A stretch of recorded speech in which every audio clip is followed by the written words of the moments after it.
তখন এই ইয়াকিন রাখবেন যে আমি নবীজিকে দেখি নাই, হাদিসগুলো আমার সামনে, আমি হাদিস পাঠ করতেছি, আমি নবীজির সাথে কথাবার্তা বলতেছি।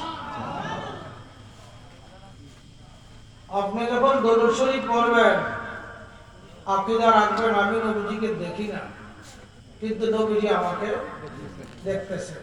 এই বিশ্বাস আছে কিনা? তাই দরুদ শরীফ মনোযোগ সহকারে ভক্তি ভালোবাসায় পাঠ করার চেষ্টা করবেন। আরো দুইবার বলি, সালাতুন ইয়া রাসূলুল্লাহ আলাইকুম সালামুন ইয়া খবর লাও ইয়া রাসূলুল্লাহ, খবর লাও মেরে আকা মেরে মৌলা, খবর লাও সালাতুন ইয়া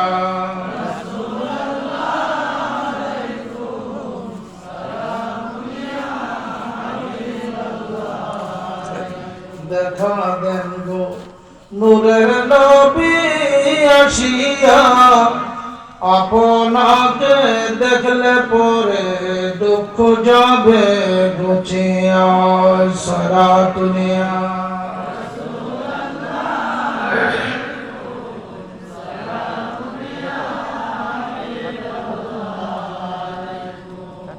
আল্লাহুম্মা সাল্লি ওয়া সাল্লিম ওয়া বারিক আলাইহি। আজকে ব্রাহ্মণবাড়িয়া জেলার অধীনস্থ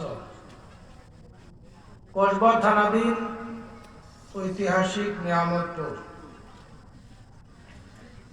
হুজুর গৌসুল আজম গৌসি আজদানি হাইকেলে নুরানি পীর হক্কানি মুশকিল আসানি কুতুবে রব্বানি মীর মহিউদ্দিন আব্দুল কাদির জিলানি গিলানি আল হাসানি ওয়াল হুসাইনি রাদিয়াল্লাহু তাআলা আনহু ও মুজাদ্দিদুল দ্বীন মিল্লাত ইমাম আহলে সুন্নাত আল্লামা গাজী আকবরানী রিজভী রাদিয়াল্লাহু তাআলা স্মরণে 12তম উরুস মুবারক নুরানি প্রোগ্রামের শুভ আগমন করে আমাদেরকে ধন্য করেছেন औलाद রিজভী रहनुमा শরিয়াতুল তরিকত পীরজাদা শাস্ত্রী বদরুল আমিন রিজভী হুজুর কিবলা।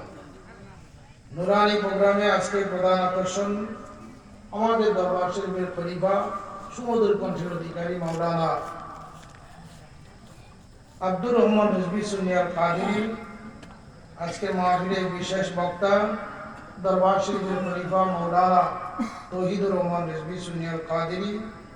বিশেষ আকর্ষণ হবে ইসমাইল রেজা তৌহিদি, সভাপতি औलाद ইহুদি খন্দকার ফরিদউদ্দিন সাহেব। আজকের মাহফিল যার তত্ত্বাবধানে হচ্ছে আমাদের দরবার শরীফের খলিফা জনাব আনোয়ার হোসেন রিজভী। সম্মানিত অতিথিবৃন্দ, মেহমানবৃন্দ, আশিক রসুল, আশিক রিজভী, আশিক আউলিয়া কিরাম, মাইওয়ারা, পর্দানিশী মা বোনেরা, আসসালামু আলাইকুম ওয়া রাহমাতুল্লাহি ওয়া বারাকাতুহু।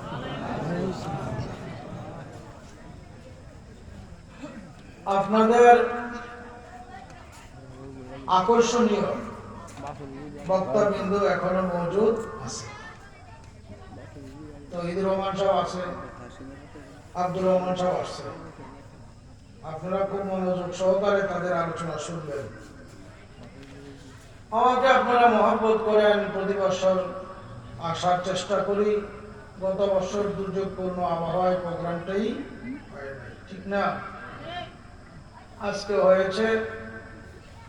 আল্লাহ যেন এই প্রোগ্রামে যে টাকা পয়সা খরচ করছেন এবং যারা আসছেন, আমরা আসছি, যাদেরকে স্মরণ করছি তাদের উসিলায় যেন এখানে প্রত্যেকেই কাহার না কাহার আওলাদ থেকে কেউ না কেউ কবর আছে, আমরা তাদের জন্য মাফ চাই।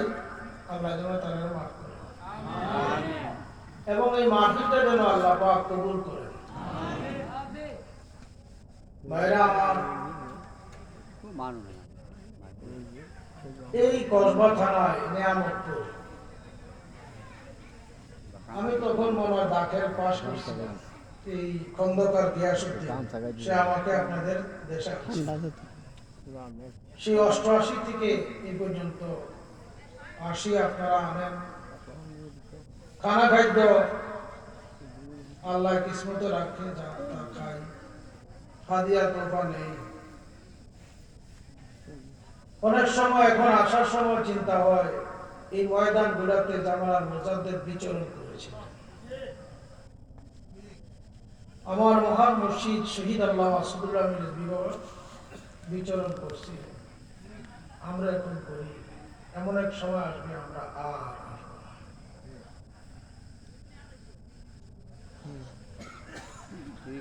তবে আমরা আপনাদেরকে কি দিলাম আর আমরাই কি নিলাম?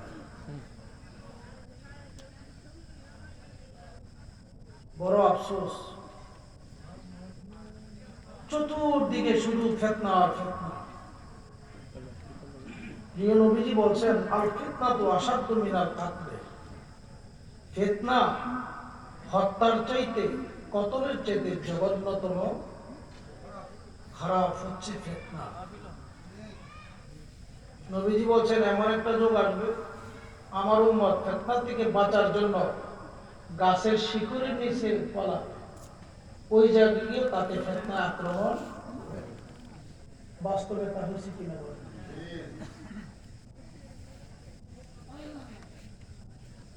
আমি আপনাদেরকে ভালোবাসি এই জন্য, আপনারা এই এলাকায় কেউ না কেউ কোনো না কোনো হক দরবারের সাথে আপনাদের কি আছে, একটা সংযোগ। এই ভালোবাসাটা যেন আল্লাহ রাসূলের সন্তুষ্টির জন্য হয়।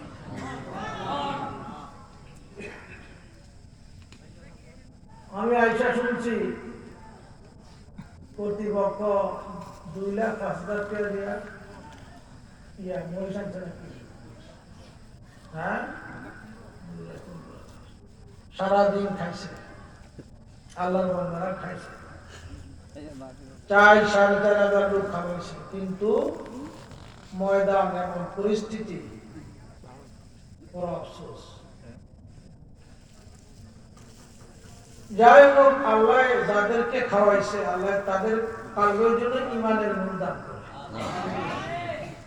আমরা দোয়া করতে পারি না? আমি অল্প সময়ে আপনাদের সামনে যে আয়াত নিয়েছি, আয়াতের মর্মে সংক্ষিপ্ত পরিসরে কথা বলব। যেহেতু ওলামায়ে কেরাম আছে, আপনারা তাদের কথা শুনবেন।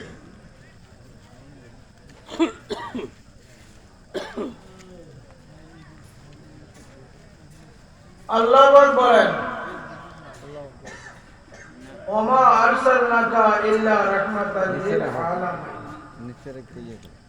আল্লাহ বলেন, হে আমার দোস্ত, উনি ওনার কারণে ওমা আরসালনাকা, আমি আপনাকে পাঠাই নাই, পাশে গিয়ে উঠেছে, ইল্লা পাঠাইছি আপনাকে রাহমাতাল লিল আলামিন। আল্লাহ বাদে যত আলম রয়েছে, সমগ্র আলমের জন্য রহমত করে আপনি রাসূলুল্লাহকে আমি প্রেরণ করেছি। পাঠাইছে কেডা? কাকে? কি করে? লিল আলামিন। ওয়াজ শুনতে যেহেতু আসছেন, মনোযোগ দিতে হবে। আলম সমূহের রহমত করে আপনাকে প্রেরণ করেছি। কবে পাঠাইলেন? 570 খ্রিস্টাব্দে নবীজিকে পাঠাইছেন। নবীজির জন্ম 570 খ্রিস্টাব্দে। এটা জাহের। এটা কি? খুব মনোযোগ।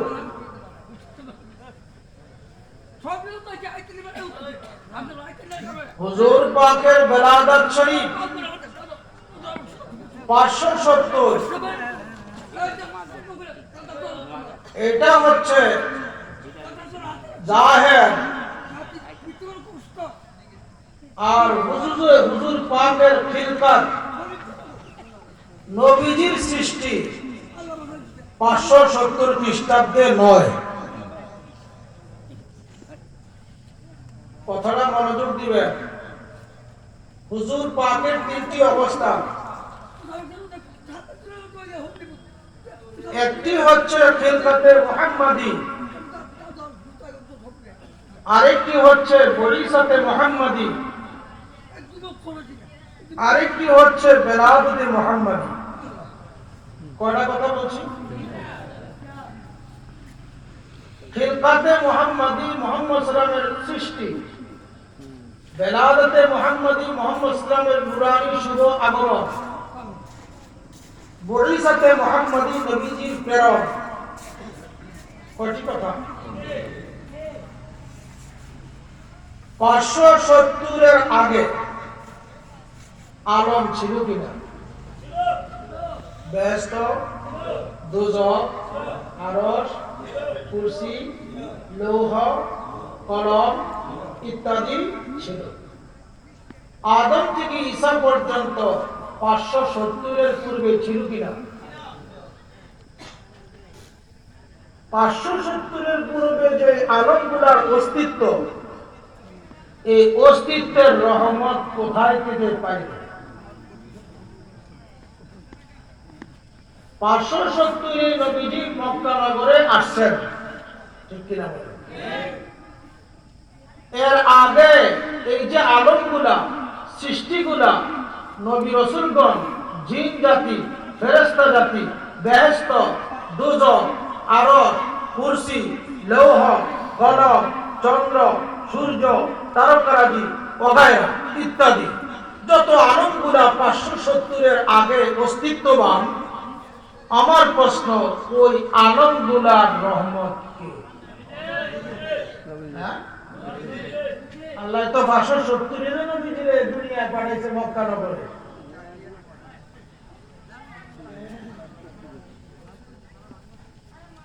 মনোযোগ।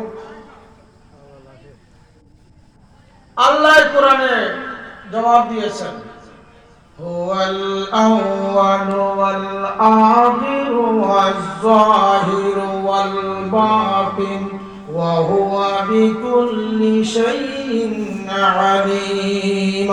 আল্লাহু আকবার বলেন।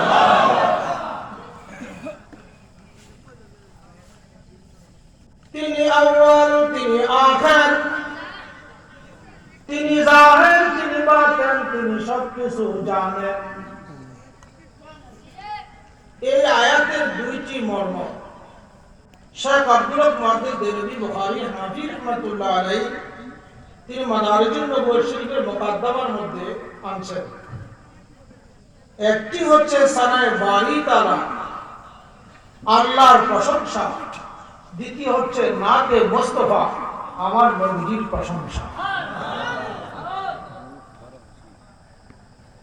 এই কথা লেখার পরে তিনি লেখেন, এই আয়াতের মর্ম তথ্য হৃদয় অঙ্গম করার জন্য এটাই স্বতঃসিদ্ধ প্রসিদ্ধ যে নবীজি আউয়াল, নবীজি আখির, নবীজি জাহির, নবীজি বাতিন। তাহলে আমরা পাইলাম কোরআনুল কারীমের দ্বারা রাসূলুল্লাহ সাল্লাল্লাহু আলাইহি ওয়াসাল্লাম সৃষ্টির আউয়াল, সৃষ্টির প্রথম সূত্রধর, সৃষ্টির শুরু। সংখ্যা শুরু হয় কিসের দ্বারা? আপনারা মনোযোগ দিবেন। সংখ্যা শুরু হয় কিসের দ্বারা? যেরকম কিসের দ্বারা? একের আগে কোন সংখ্যা আছে? একের আগে কি আছে? হ্যাঁ, এটাকে আরবিতে বলা হয় মাদুম। মাদুম মানে অনস্তিত্ব,